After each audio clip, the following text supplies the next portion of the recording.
আজকে আমি সচরাচর দেখতে পাওয়া একটি বিষয় নিয়ে কথা বলবো। বর্তমান সময়ে দেখা যাচ্ছে রাস্তায় ঘাটে বাজারে সব জায়গায় অল্প বয়স্ক ছেলেমেয়েরা তুলসীর মালা কণ্ঠে ধারণ করেছে।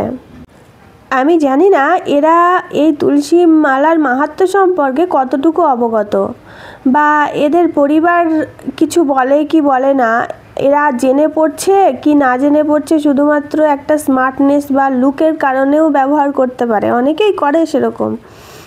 তো আমি কিছুদিন আগে একজনকে জিজ্ঞাসা করেছিলাম যে তুমি তুলসী মালা কেন পড়েছো, তুমি কি কোনো দীক্ষা নিয়েছো, মন্ত্রতন্ত্র করেছো, না এমনি এমনিই পড়েছো?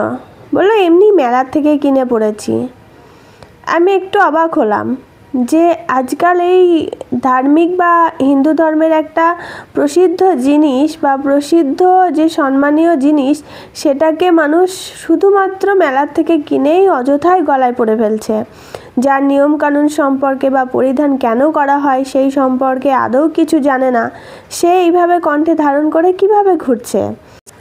তুলসী মালা পরার জন্য অনেক নিয়ম অবলম্বন করতে হয়, অনেক কিছু ত্যাগ করতে হয়, অনেক কিছু বেছে চলতে হয়, অনেক কিছু বুঝে চলতে হয়।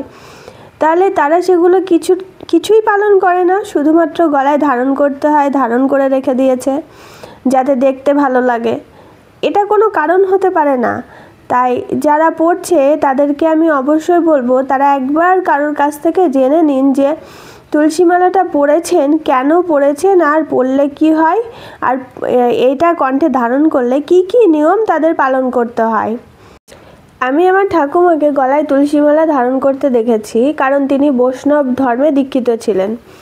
তো তিনি তুলসী মালা কণ্ঠে ধারণ করার পর সমস্ত রকম আমিষ জাতীয় খাবার বন্ধ করেছিলেন, অনেক নিয়ম কানুন মেনে চলতেন, অনেক কিছু বর্জন করেছিলেন, অনেক কিছু গ্রহণ করেছিলেন, তুলসী মালা নিয়ে নিয়মিত জপ করতেন।